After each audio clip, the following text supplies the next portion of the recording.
What's up, everybody? Welcome back to the nation. And yeah, I know I'm oversaturating this a lot since I've been doing interview after interview after interview for my channel. But today, I we're gonna change it up a little bit. I'm going into this a little blind. Today I am joined by Spitfire. Yes. Anything you can tell me about yourself? I am obviously a human being. I have my own YouTube channel. I've been doing this for about 2 years and a bit of now. I play Armored Warfare. I'm a college student. I am going through the male to female transgender process. I watch ponies. And I like ponies. What got you into the fandom? Um, I literally just hit upon the first episode of MLP after watching anime. It was actually on the second last episode of season 2. And then after that, I liked ponies. Okay.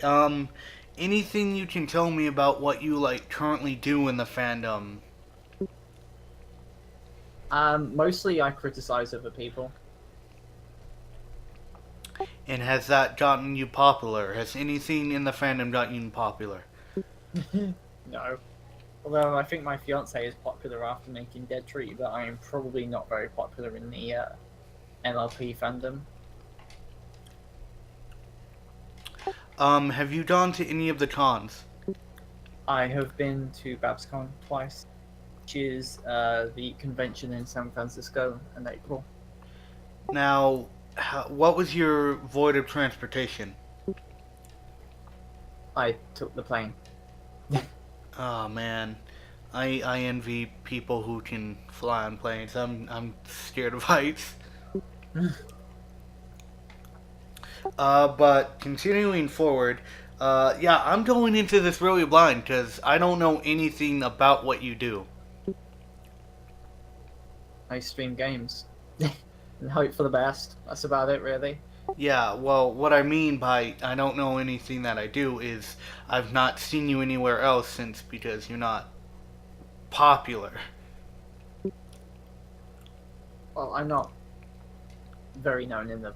I mean, most people I know in MLP are from the Barcast server and from Renner server, and some people I've made friends with over the 6 years I've known MLP.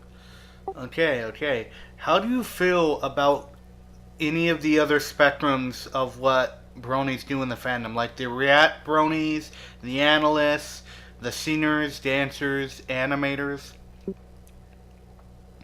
I think they have talent, and genuinely speaking, I don't think I could bring myself to analyze an MLP episode because it's just pastel ponies that were originally meant for girls, little girls, and then eventually it broadened into a more.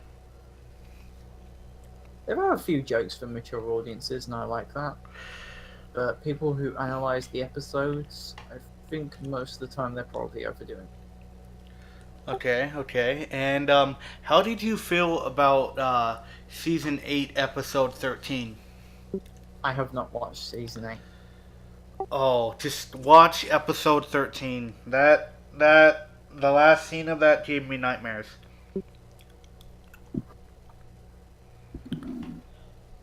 Cool. Okay, it made me also wonder, this is a children's show and they slipped that in. Mm. They slip a lot of amusing things in. In fact, in the final episode of Ed, Ed and Eddie, they managed to slip in a sex joke. Okay. Well, it wasn't amusing. It was more gonna scar your child for life.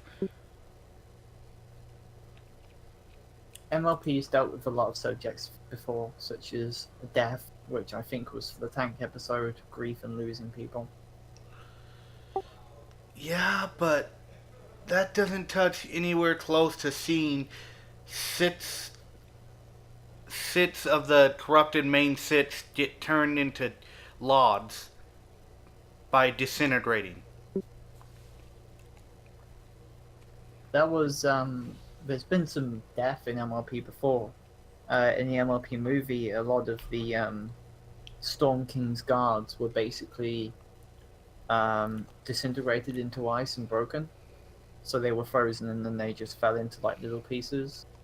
The Storm King himself was killed by falling. Did not die. Storm King didn't die actually. Okay. He was just turned to stone and broken apart. That's still death. He was still subconsciously alive. He could move his eyes. So, post-credit scene. Right. Okay, continuing on, since we're getting off track, would there be anything that anybody would recognize you for?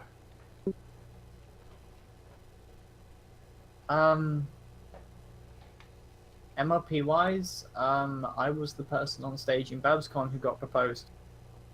Apart from that, I think that's the only noteworthy thing that's ever happened to me. Proposed? Yes, my fiance Renna proposed to me again on the BabsCon stage of this year, and it was very, very emotionally embarrassing. I wanted to run, cry, and punch her in the face at the same time. Yeah, I haven't seen anything about that this year. I did see something about Lost Narrator and Madpie proposing at a con. Okay. But sadly, I think that just goes to show you that more people who like are known in the fandom get flagged and seen more, which is really sad. Yes. How did you feel? Was that a good moment? It was emotionally embarrassing. I already said yes to Renna a year ago, and she decided to propose to me again. So, me. What did you do like after that?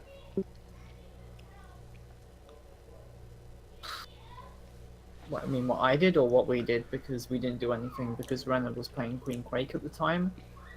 So she was on actress duty all day, and I just kind of hang around with some friends and kept getting stopped by people to congratulate me. That was about it, really. How did it feel going to actually one of your first cons? I've only been to 3 conventions in my life. I've been to BabsCon twice, and I went to AnimeCon in the Netherlands. And to be honest, I've been to places with lots of people before, so it didn't really feel that very noteworthy for me, other than there was merchandise and a lot of things going on. Ah, okay. Adding my personal opinion too, I've never been to any of the BronyCons, but I finally, actually, this year, a few months back, went to a anime convention called Konnichiwa, and it was very fun. Like, I decided to get this cosplay costume of like Goku, and what ended up happening too was, didn't even realize it. I dressed up, went there and stuff, and it was like the beginning of the anime convention, and like I got throughout the day, I got stopped by people who wanted to take pictures, and then I just got randomly stopped by this like guy who said, "Hey, I got this chair. I'd love for you to sit in since you look like Goku." And he showed me that it was a Star Trek chair for the captain, Oh. and he showed me that there were settings for the Goku sounds like the Kamehameha, the Kaioken, and the musical soundtrack Cha-La thing. Suffice to say, being not famous, that made me proud. Made me proud to even though I'm not a recognized person. It made me proud in the Goku suit to feel like I was recognized. Cool. I'm glad you felt proud. Has anybody ever taken pictures of you? Don't know. So nobody's ever stopped you and said, "Hey, take a picture with me." Um, a couple of runner subscribers, but that's it really. Okay, I only okay. have like 623 subscribers, so I'm not really that well known, and none of them probably go to conventions. That's that's still more than me. 132. Continuing. Um, what has been your best aspect of going to a con? I got to meet a lot of people that I wish I could be able to see again. Also, I got to pet dogs, so I'm pretty sure petting dogs was probably the highlight. Have you met any of the famous bronies in the fandom at cons? Um, well, I've met the Barcast. We were in a room, and it was me and Renner and Milk and his boyfriend, and that was a gay fucking bed. Mm, mm. So, are you also aware that Fee has met several different famous bronies?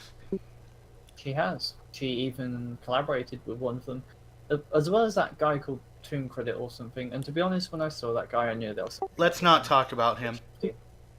Why not? Just drama. Okay. Yeah, if you want the full highlight of why we shouldn't talk about him, just go look at my interview video with Looney the Turtle. Um, this is awkward. Continuing, so Fee has met a lot of people, you would say. Have you been along there for the ride? Um, this was when we were at BabsCon together. She was doing her actress as Queen Craig while I was just walking around the convention, so I wasn't really with her most of the time. Okay, okay. So you walked around conventions. Did you see any famous bronies but not go up to them? I didn't really recognize any of them. I don't really give that much of a crap about famous bronies. Mm. So, what got you into the FOE fandom? I am not in the FOE fandom. Shocker.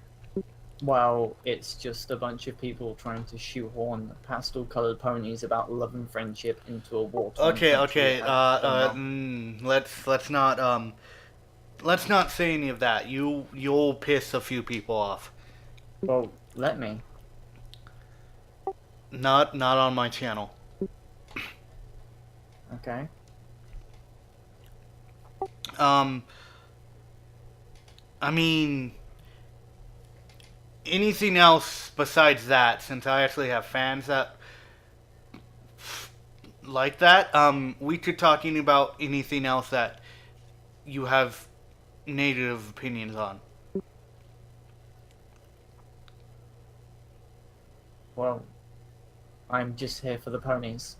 Hmm. I'm not here for the fan base. I'm not here for the famous bronies. I'm here to watch a cartoon show that makes me laugh and I can watch together with my fiance. Do you feel that the fandom and the show is dying and becoming oversaturated? I think the show itself is just a natural progression of cycles. Everything goes through eventually the stage in which they'll start have to reusing content or maybe splitting up episodes into multiple ones because they need to bulk out a bit. All eventually ideas just die, and the fandom itself is a reflection of that. Really, there's a lot of creative things going on with the fandom, and good for them, I guess. Um, is there any opinions that you have on any other fandoms that you think are worse than the Brony fandom?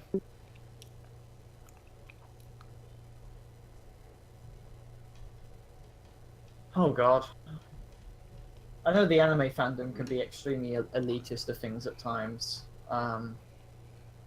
especially when it comes to being younger than some of the people, and they tend to have very strong opinions on watching real anime, and I say real in quotation marks than old ones. The furry fandom itself can be annoying at times. Um, Same thing as the Brony fandom when they shoehorn their fandom into everything. It's annoying. But generally speaking, I don't think the Brony community is anything really special. It's just a community built around a show that eventually grew into something else. They put their ideas into it, and that's what happened. Um, so yes, that's understandable, and I have personal opinions of my own, like the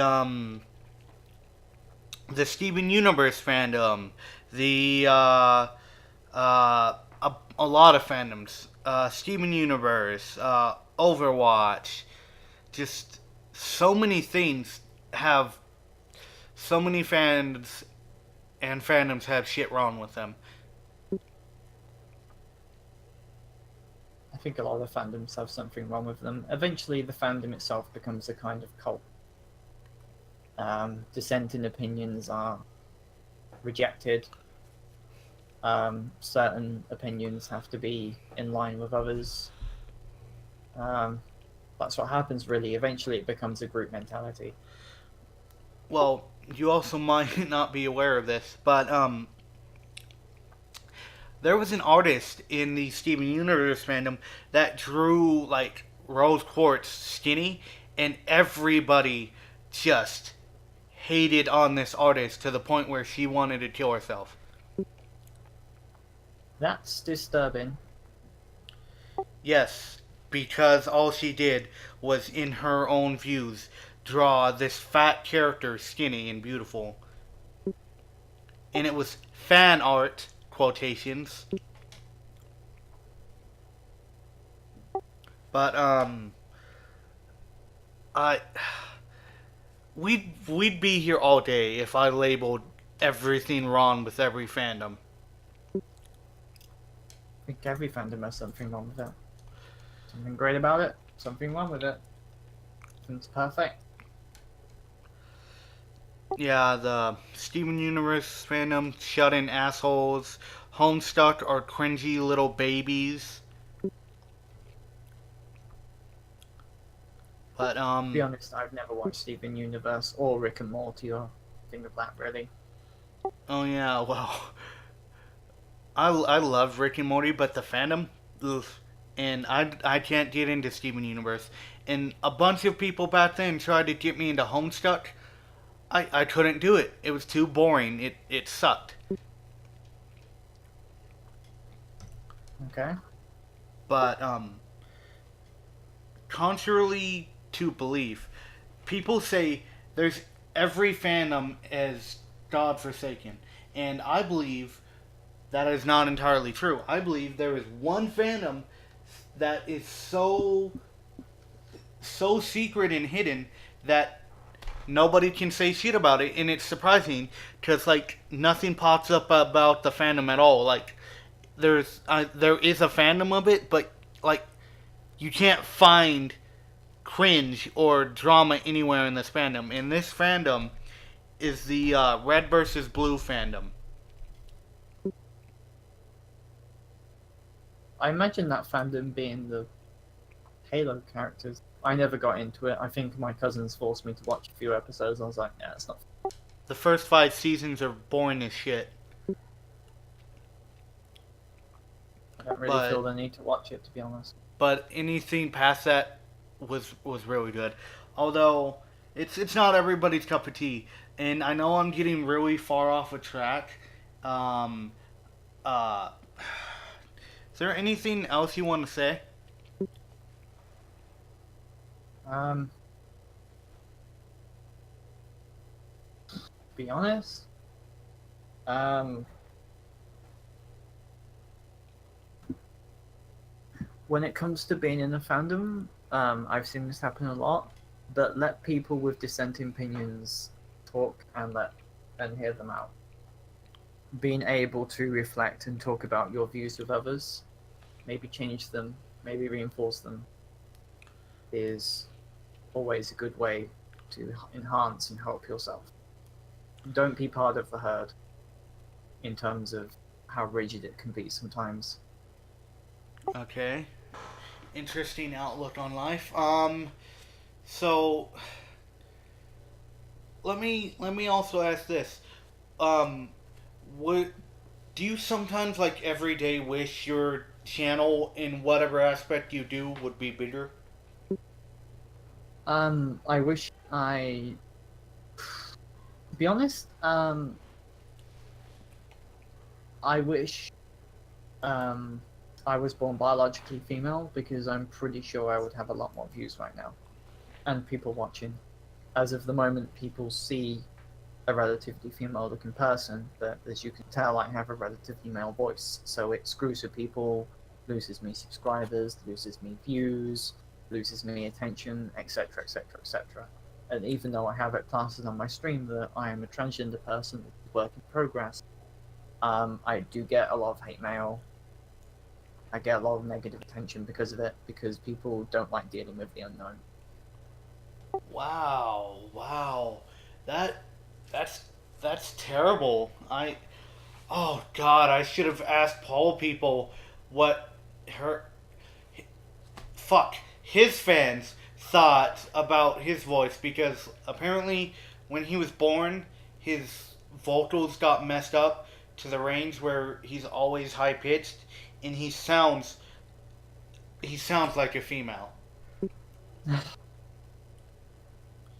But oh God, now I sound selfish about never asking him what his fans thought. Although my fans are personally a good group of people, I have recently started vlogs chronicling my rise through hormones and testosterone blockers. I'm about 5 videos in now, and it's actually become more popular than some of my streams and some of my videos. I have a lot of good opinions from people there. So, advice to you and to anyone else starting their own YouTube channel is to be honest about yourself. Don't try and be like someone else. Don't try and think you compete with other people. Sometimes I don't stream because Rene gets like 50 people viewing and I get like 4.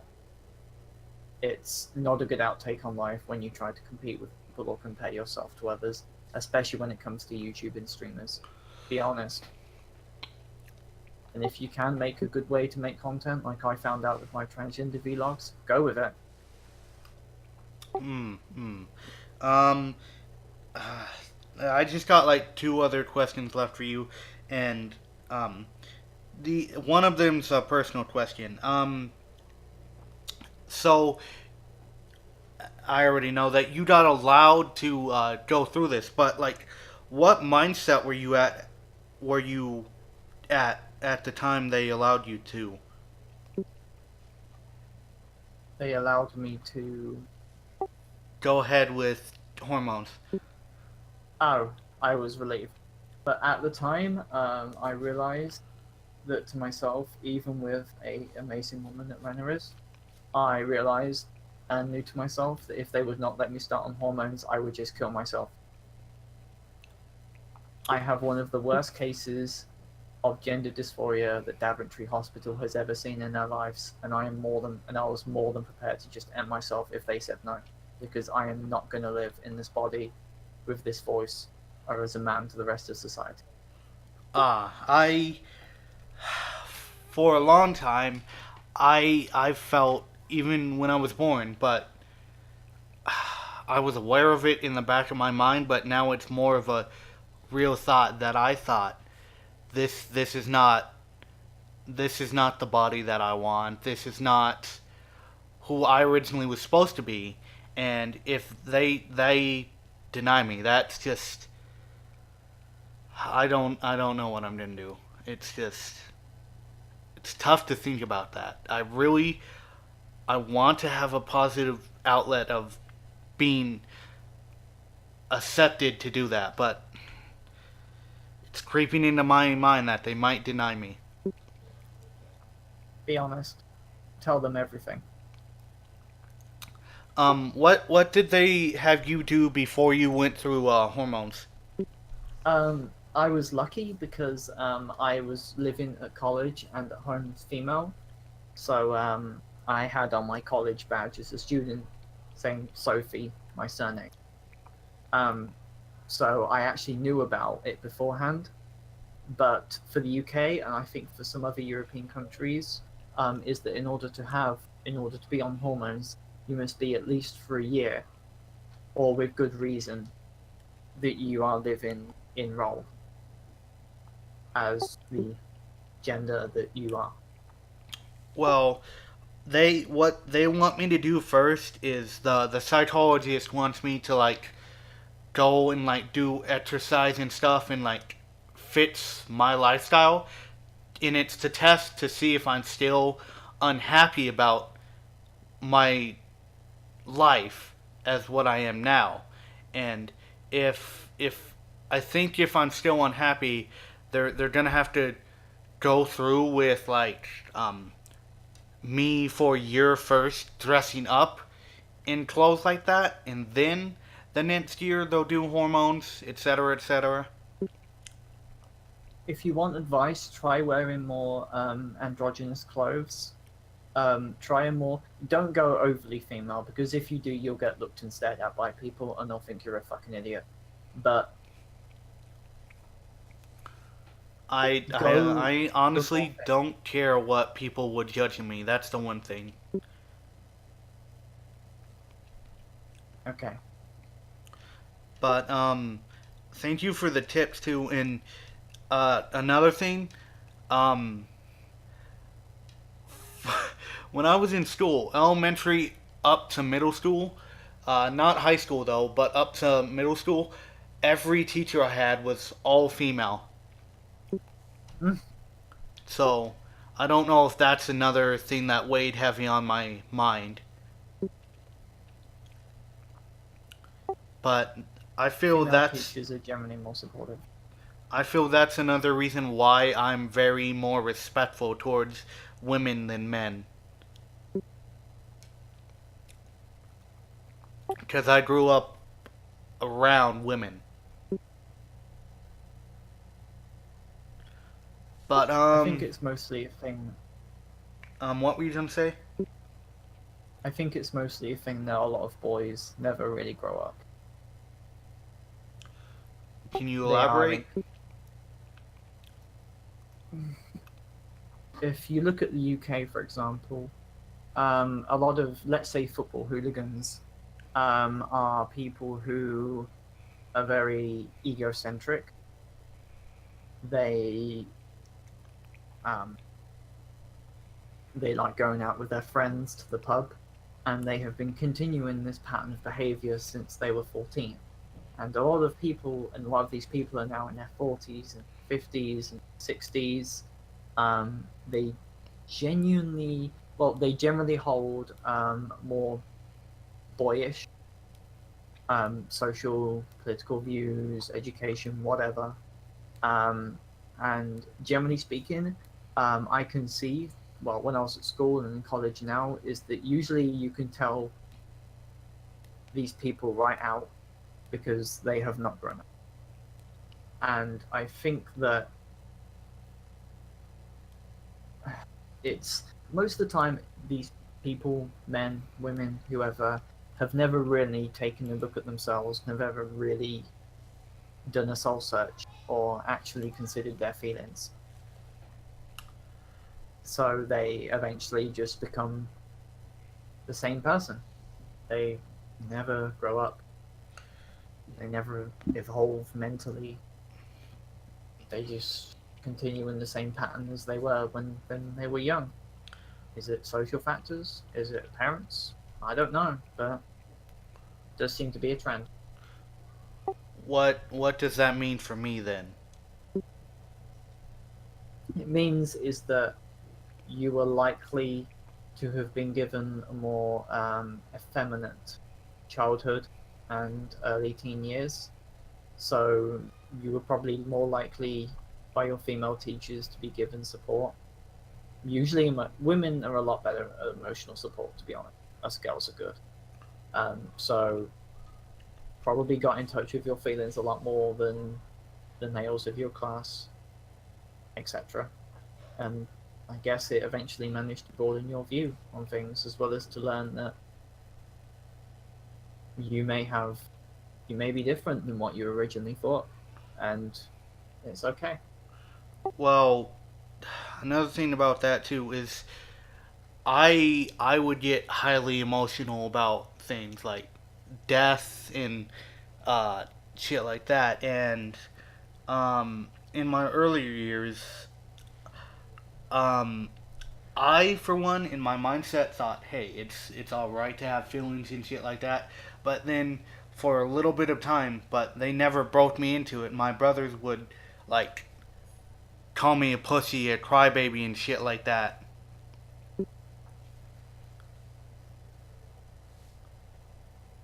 But I'm sorry that happened.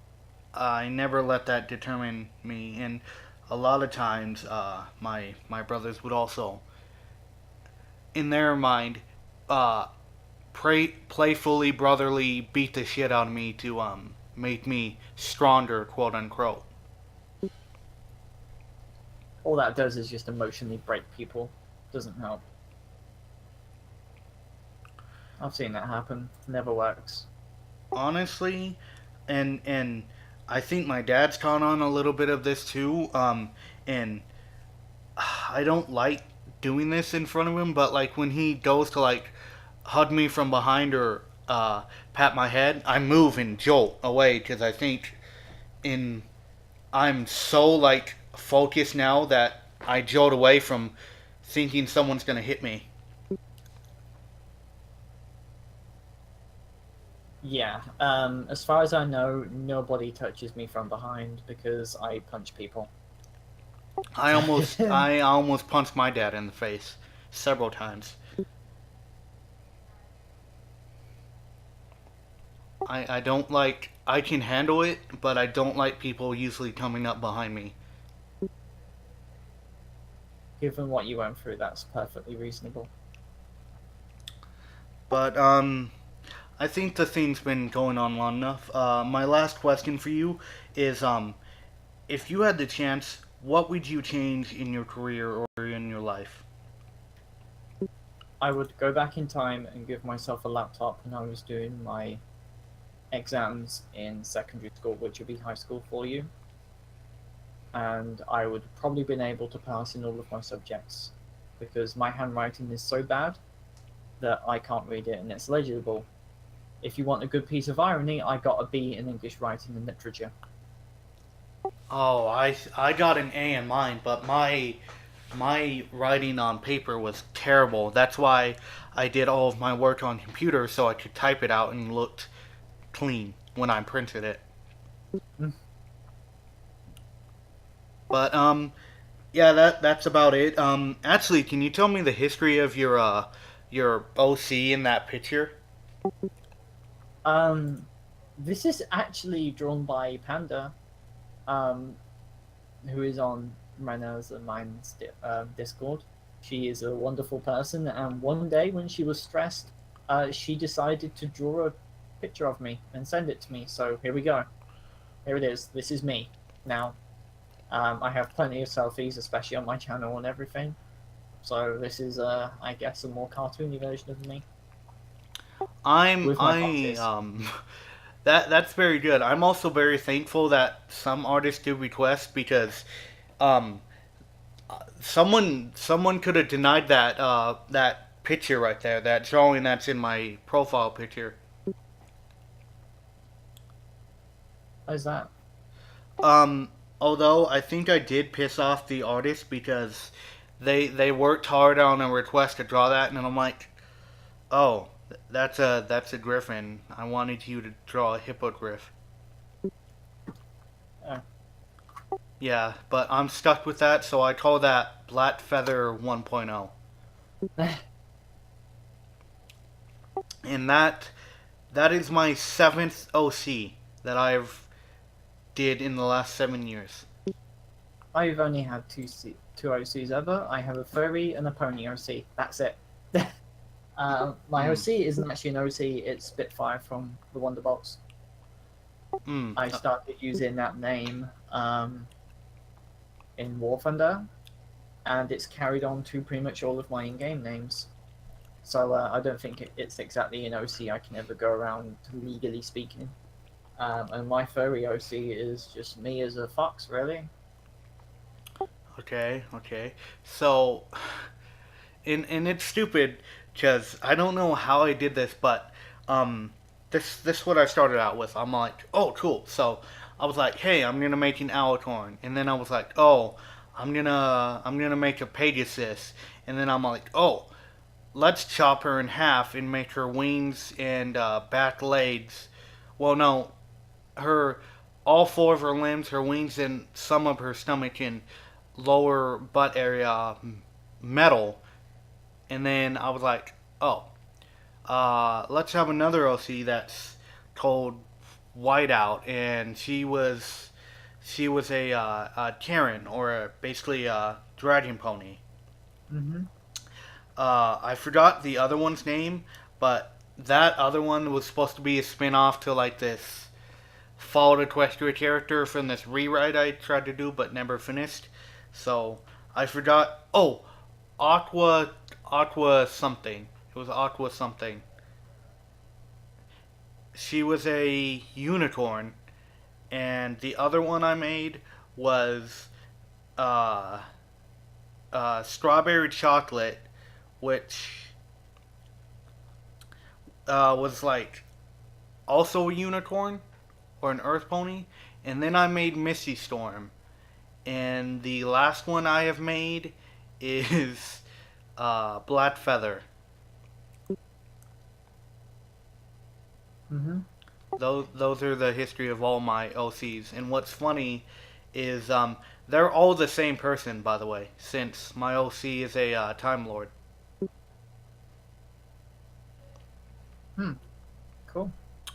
But yeah, that's about it. Sorry for adding my personal opinion, and you are about to hear my cringy outro. Oh, It's okay. one one thing else I have to tell you last too. Actually, see my YouTube channel, Preacher Nation. Yes. Funny thing about that is my name is Michael Aaron Preeter, and if you uh, do the initials of my name, it's Map. Someone years later pointed this out to me, and I didn't realize it until years after I made my YouTube channel that name.